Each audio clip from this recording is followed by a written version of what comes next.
новите ветеринарни лекари не получават достатъчно информация за възможностите на този метод. В тази връзка мога да поздравя Infinita за инициативата да провежда тези курсове, защото те запълват тази празнина. В България всички лекари започват с флексибилна, с гъвкава ендоскопия, но всъщност в по-голям мащаб ендоскопията, по-големия дял от нея е с ригидни. Полезното в курса е, че в синтезиран вид възможността да се запознаем с основните правила.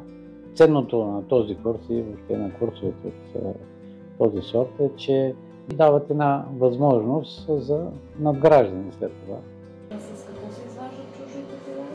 Има такива дълги, меки форцепси.